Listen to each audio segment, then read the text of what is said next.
شام ہو گئی، مغرب کا وقت آ گیا، تو حضرت نے اپنے مریدوں سے کہا کوئی تالاب یا کنواں ہو تو وہاں قافلہ روک دو، وہاں طہارت اور وضو کر کے نماز پڑھ لیں گے مغرب کی، وہاں ٹھہرا دینا قافلہ۔ تو ایک باولی آ گئی، وہاں قافلہ روک دیا گیا، تمام مریدین طہارتوں اور وضو میں مصروف ہو گئے، اور حضرت بھی باولی پر آئے وضو کرنے کے لیے۔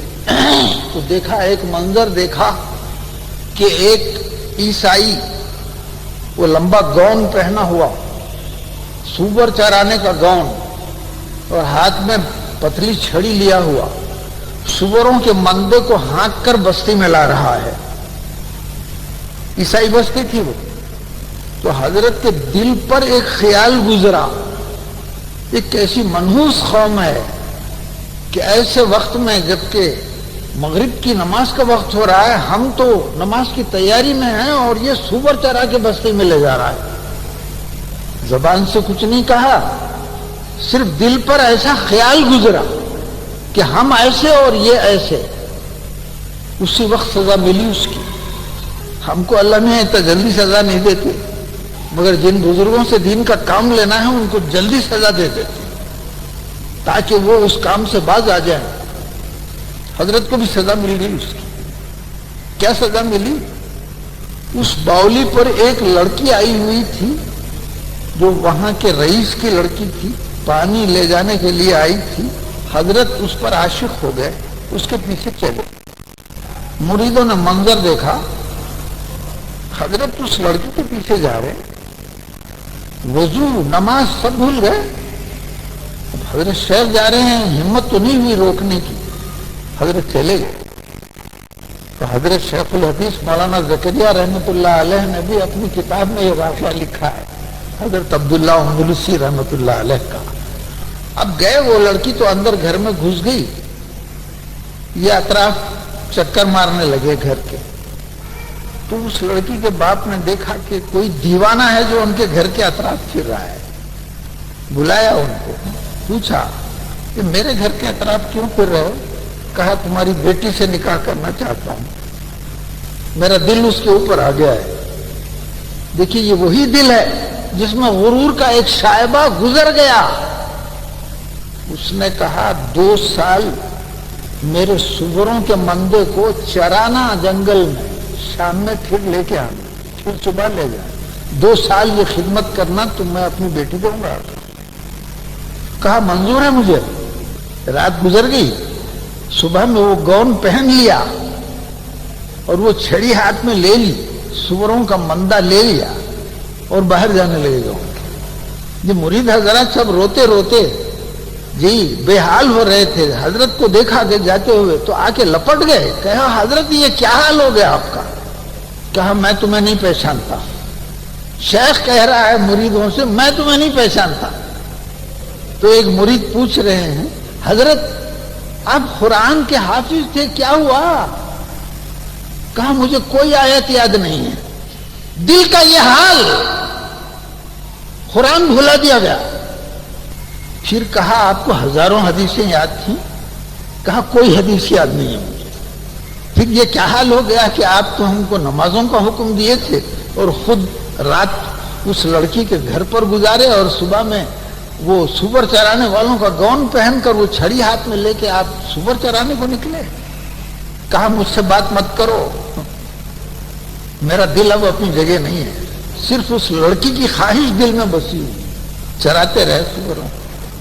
اور مریدوں کا کیا حال ہوا؟ روتے روتے واپس ہو گئے۔ کہا ہمارے شیخ کا کیا حال ہو گیا؟ یا اللہ اب ہم کسے شیخ بنائیں؟ ایک عالم ہے کہ تاریخ ہوا آپ کے بعد، پوچھیں اب کس سے اجالوں کا پتہ آپ کے بعد۔ حضرت وہ کام کرتے رہے۔ ایک مرید پچھلی شب کو اٹھ کر آہوزاری کرنے لگے، بولے مولا اب ہم جائیں تو کہاں جائیں؟ تیرا پتہ، تیری حقیقت اور تجھ تک پہنچنے کا راستہ بتانے والا اس کا یہ حشر ہو گیا، اب ہم جائیں تو کہاں جائیں؟ اللہ نے ان کا رونا سن لیا۔ اور حضرت کا دل بدل دیا. ایک دن اٹھے, اپنے مالک کے سامنے گئے, کہا یہ رہا تیرا گون, اور یہ رہی تیری چھڑی, اور یہ رہا تیرا مندہ سوروں کا, میں اب چرنے والا نہیں ہوں. قریب میں تھا وہ مقام, اطلاع گئی کہ حضرت کا دل بدل گیا. اب حضرت نکل رہے وہاں سے, تو وہ مرید روتے ہوئے بھاگ کے حضرت کے سامنے آ گئے, لپٹ گئے حضرت. کہا حضرت آپ نکل گئے وہاں سے, کیا ہوا؟ حضرت نے فرمایا وہ جو میرے دل پر خیال گزرا تھا کہ یہ سوروں کو چرانے والے اور ہم نماز پڑھنے والے. دیکھیے بات غلط نہیں تھی, بات صحیح تھی اپنی جگہ, مگر تھا غرور ہو. اسی لیے اللہ تعالیٰ فرماتے ہیں جو رائی کے دانے کے برابر غرور لے کر میرے دربار میں آئے گا, میں اس کو جنت میں داخلہ نہیں دوں گا. چاہے وہ نمازوں کے ڈھیر رکھتا ہو, روزوں کے ڈھیر رکھتا ہو, عبادتوں کے ڈھیر رکھتا ہو. اب جائزہ لے لو اپنے اپنے دلوں کا. تو حضرت نے کہا کہ اللہ نے اس غرور کی سزا یہ دی کہ مجھے قرآن بھلا دیا, حدیثیں بھلا دی. مجھے یہ بھی یاد نہیں رہا کہ میں اتنے ہزاروں انسانوں کا شیخ ہوں, ان کو صحیح راستہ بتانے پر مامور ہوں, یاد نہیں رہا مجھے. میں تو صرف بچی کے عشق میں مبتلا ہو گیا. اب پتہ نہیں تم لوگوں میں سے کس کی دعا قبول ہوئی کہ میرا دل بدل گیا. حضرت کو لے گئے, غسل دلایا, کپڑے بدلے. اس کے بعد میں پھر وہی معرفت اور عشق کی باتیں شروع ہو گئیں. عشق اور معرفت کے محفلیں گرم ہو گئیں حضرت کے آنے سے. بہت خوشی منائے مریدین کہ چلو اتنے عرصے کے بعد صحیح مگر حضرت شیخ آ گئے. بعد میں اس لڑکی کے دل میں آئی بات, باپ سے کہا میں یہاں نہیں رہ سکتی, میرا بھی دل بدل دیا اللہ نے. دیکھیے حضرت شیخ کے دل بدلنے کے ساتھ ساتھ اس لڑکی کا بھی دل بدل دیا. میں تمہاری عیسائیت کو خیر بات کہہ رہی ہوں, تم کو مبارک یہ عیسائیت, میں حضرت شیخ کے وطن کو جا رہی ہوں. وہ آ گئی حضرت شیخ کے. پوچھا حضرت شیخ نے کون ہے؟ تو کہا وہ لڑکی ہے جس کے پیچھے آپ دوڑے تھے. کہا اس سے کہو کہ میرے سامنے نہ آئے, اور یہ پوچھو کس نیت سے آئی ہے. تو اس لڑکی نے کہا کہ میں حضرت سے نکاح کرنے کی نیت سے آئی ہوں. حضرت نے فرمایا اب نکاح نہیں ہوگا تجھ سے میرا. اس نے کہا میں اب جانے کی بھی نہیں یہاں سے, اور کوئی نکاح کرنے کی بھی نہیں. وہ حضرت کی خانقاہ میں رہنے لگی. ایک کمرہ اس کے لیے الگ کر دیا گیا, پردے کے پیچھے سے بیعت ہوئی اس کی, مقامات سلوک طے کیے اس نے, اور ولیہ ہو کر مری, وہیں دفن ہو گئی. یہ واقعہ ہے جس کو مولانا اشرف علی تھانوی رحمۃ اللہ علیہ نے بھی لکھا ہے, شیخ الحدیث مولانا زکریا رحمۃ اللہ علیہ نے بھی لکھا ہے. کتنا عبرت انگیز واقعہ ہے. یہ بیماری ہے دلوں کی, اور ہم میں سے بہت کم ہوں گے جو اس بیماری سے پاک ہوں گے. عالم کو اپنے علم پر غرور ہے, حافظ کو اپنے حفظ پر غرور ہے, قاری کو اپنی خیرات پر غرور ہے. کوئی اچھے ترنم سے گا رہا ہے تو اس کو اپنے ترنم پر غرور ہے. کسی کو دولت پر غرور ہے, کسی کو عورت پر غرور ہے, کسی کو حکومت پر غرور ہے, کسی کو شہرت پر غرور ہے, کسی کو لذت پر غرور ہے. یہ بیمار دل سینوں میں لیے ہوئے آدمی بیان کی محفل میں آتا ہے اور یہ نیت کر کے آتا ہے. کیا بولتے ہیں صاحب, یہ سنیں گے ذرا. محبوب سبحانی رحمت اللہ علیہ فرماتے ہیں اپنے کو بیمار سمجھ کے بیان کی محفل میں جا, اور یہ نیت لے کر جا کہ شاید میری بیماری کا کوئی نسخہ علاج کا مجھے مل جائے. اگر تیری نیت صحیح ہے تو انشاءاللہ تجھے ضرور مل جائے گا نسخہ. دل کی بیماری کا نسخہ, روح کی بیماری کا نسخہ, نفس کی بیماریوں کا نسخہ. یہ تو ہم نے بربنائے تذکرہ اپنے بھائیوں سے وہ بات کہی جو اس سے پہلے بھی کہہ چکے ہیں ہم, کہ نیتیں درست کر لیجئے, نیتیں اپنی درست کر لیں. کہ اللہ نے بہت تھوڑی عمر عطا فرمائی ہے، کسی کو 50 سال، کسی کو 60 سال، کسی کو 70-80 سال، اس سے بڑھ کر تو کوئی جینے والا ہے نہیں الا ماشاء اللہ. تو اس عمر، مختصر عمر میں ہم کو کیا کرنا ہے؟ 2 کام کرنے کے ہیں، یاد رکھیے. روشنی حاصل کرنا اور اس روشنی میں اللہ کو ڈھونڈ لینا، کیونکہ تاریکی میں کوئی چیز نظر نہیں آتی. وہ روشنی علم ہے، اللہ کا علم روشنی، اور اس میں اللہ تعالیٰ کی ذات مبارک کو تلاش کر لینا. یہ 2 کام ہیں ہمارے. تو جو حضرات علم لینے کی نیت سے آئے ہیں ان کو علم مل جائے گا، اور جو حضرات اللہ کو لینے آئے ہیں انشاءاللہ ان کو اللہ مل جائے گا. اور یہ ہم صرف زبان سے نکلنے والی بات ہے یہ ظاہر نہیں کر رہے ہیں، بلکہ یہ ہماری زندگی کا تازہ تجربہ ہے کہ جو جس نیت سے آتا ہے اس کو وہی مل جاتا ہے. الحمدللہ یہاں علم بھی ہے اور ذات اللہ بھی ہے. تو وہ سورہ کریمہ جو ہم نے آپ کے سامنے تلاوت کی ہے، اس کے مضامین اتنے زیادہ ہیں کہ اگر یہ 2 روز کا اجتماع صرف اسی ایک سورہ والعصر پر ہو جائے، بیانات ہو جائیں، تو یہ 2 دن کافی نہیں ہوتے اس کے لیے. صرف ایک ہی صورت بیان کی جاتی رہے. حضرت امام شافعی رحمۃ اللہ علیہ فرماتے ہیں کہ اگر پورا قرآن کریم نازل نہ ہوتا اور اللہ تعالیٰ صرف سورہ والعصر نازل کر دیتے، دنیا کے تمام انسانوں کی ہدایت کے لیے کافی تھا. اس مختصر سی صورت میں اللہ نے اتنے مضامین رکھ دیے ہیں کہ مزید کسی ہدایت کی بات کی ضرورت نہیں. بات بیان کرنے سے پہلے اللہ تعالیٰ قسم کھا رہے ہیں. ہم لوگ بھی قسم کھاتے. دیکھو کوئی اہم بات بولنا ہے، سننے والے کو اس کا یقین آتا کہ نہیں کہ بول قسم کھا کے بول رہا ہوں حضرت بولتے، تاکہ سننے والے کو یقین آ جائے کہ یہ صحیح بات بول رہا ہے.